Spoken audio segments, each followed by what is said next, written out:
Continuação, parte 5. O teste da realidade. Apesar de essas grandes histórias serem ficções geradas por nossa própria mente, não há razão para desespero. A realidade ainda está lá. Você não pode desempenhar um papel em todo o drama de faz de conta, mas o que gostaria de fazer então para começar? A grande questão que se põe para os humanos não é qual o sentido da vida, mas como acabar com o sofrimento. Se abandonar as narrativas ficcionais, você será capaz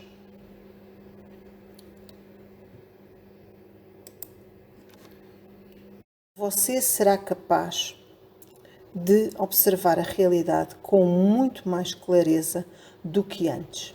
E se realmente conhecer a verdade sobre si mesmo e sobre o mundo, nada poderá te deprimir. Mas é claro, é mais fácil falar do que fazer. Nós humanos conquistamos o mundo graças à nossa capacidade de criar narrativas ficcionais e acreditar nelas. Somos, portanto, particularmente ruins em perceber a diferença entre a ficção e realidade.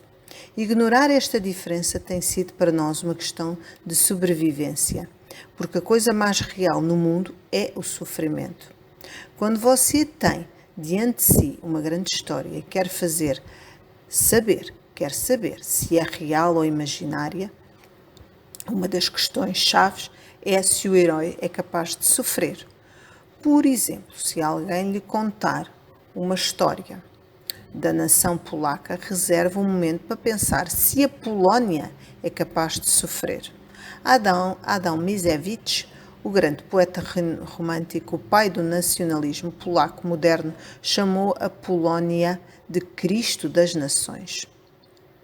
Escrevendo em 1832, décadas após a Polónia ter sido dividida entre a Rússia, Prússia e Áustria, e pouco depois de o levante polaco de 1830 ter sido brutalmente esmagado pelos russos, Mickiewicz explicou que o terrível sofrimento da Polónia era um sacrifício em prol de toda a humanidade, comparável ao sacrifício de Cristo, e assim como a Cristo, a Polónia ressuscitaria dos mortos. Numa passagem famosa escreveu que a Polónia disse ao povo da Europa: todo aquele que vier a mim será livre e igual, pois eu sou a liberdade. Porém os reis, quando ouviram isso, ficaram assustados e crucificaram a nação polaca e depositaram em seu túmulo gritando: matamos e enterramos a liberdade. Mas gritaram tolamente, porque a nação polaca não morreu. No terceiro dia a alma voltará ao corpo e a nação se erguerá e libertará todos os povos da Europa da escravidão. Pode uma nação realmente sofrer? Uma nação tem olhos, mãos, sentidos, afeições e paixões. Se você espetar, ela sangrará? Obviamente que não.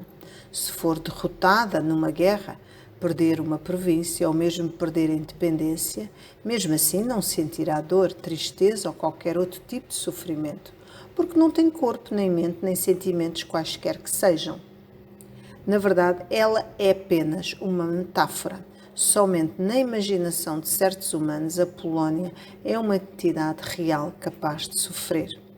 A Polónia perdura porque esses humanos lhe emprestam seus corpos, não só servindo como soldados do exército polaco, como também encarnando as alegrias e as tristezas da nação.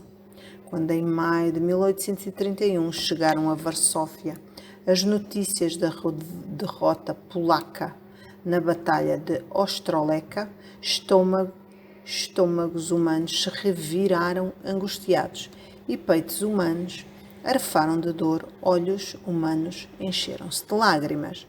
Tudo isto não justifica a invasão russa, é claro, nem mina o direito dos polacos de estabelecer um país independente e decidir quais são as suas próprias leis e os seus próprios costumes.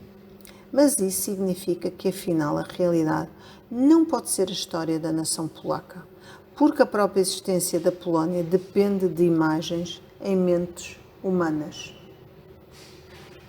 Em contraste, considere a sina de uma mulher de Varsóvia que foi roubada, estuprada pelas tropas russas invasoras. Diferentemente do sofrimento metafórico da nação polaca, o sofrimento dessa mulher foi muito real.